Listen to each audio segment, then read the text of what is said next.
राजेश दादा तुम आगे पढ़ो। आदिवासी विद्यार्थ्यांना न्याय मिळालाच पाहिजे। आदिवासी विद्यार्थ्यांना न्याय मिळालाच पाहिजे। पैसावरती चालीस पाहिजे। अरे पैसावरती चालीस पाहिजे। शिंदे सरकार होश में आओ। शिंदे सरकार होश में आओ। राजेश दादा तुम आगे पढ़ो। म्हणून आम्ही वारंवार मागणी करतोय।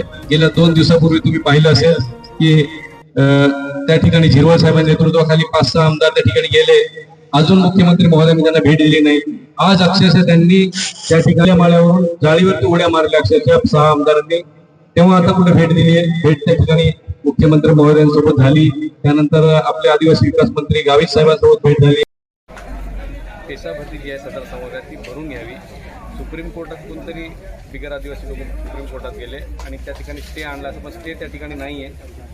आम्ही माहिती घेतली तर त्या ठिकाणी फक्त सरकारतर्फे आपणच दाखल केलं की शासनाने कोर्टाने जेव्हा सांगितलं की तुम्ही काय तुमचं म्हणणं सादर करा, त्यांनी सांगितलं की जोपर्यंत कोर्टात निकाल होत नाही तोपर्यंत आम्ही करणार नाही, असं शासनातर्फे दाखल करण्यात आलं। आमचं म्हणणं असं आहे की कोर्ट जो निकाल देईल तो आम्हाला मान्य आहे, परंतु आमच्या ज्या मुलं मुली आहेत 17 संवर्गातील पेशा भरतीमध्ये झालेली त्यांना आदेश काढून द्या।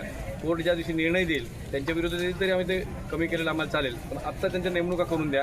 कारण ते मुलं 2 वर्षापासून त्या ठिकाणी आंदोलनं करतायत, उपोषणं करतायत, रस्त्यावर फिरतायत, परंतु कुठलाही निकाल त्या ठिकाणी होत नाही। आम्हीही वारंवार सर्व आमदार जाऊन भेटतो माननीय मुख्यमंत्री महोदयांना, पण कुठल्याच त्या ठिकाणी बाबत काही निर्णय होत नाही।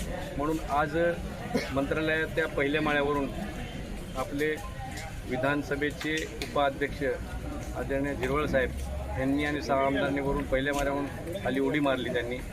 तेव्हा कुठं शासन त्या ठिकाणी त्यांना भेटलं आणि त्या ठिकाणी त्यांचं ऐकून घेतलं, तरी देखील अजून तोडगा निघालेला नाही। म्हणून आदिवासी समाजातर्फे आपल्या मुलांना न्याय मिळवून देण्यासाठी आम्हीही सर्व आपल्या परिसरातले सर्व आदिवासी तरुण मुलं, सर्व कार्यकर्त्यांनी आज आम्ही अंकलेश्वर बऱ्हाणपूर रस्ता नळगाव फाट्याजवळ आम्ही त्या ठिकाणी बंद केला आणि शासनापर्यंत जी काही असंतोष आदिवासी मुलांमध्ये आहे तो पोचला पाहिजे आणि लवकर निर्णय झाला पाहिजे हा संदेश देण्यासाठी आम्ही या ठिकाणी आज हायवे बंद केला आहे। धन्यवाद।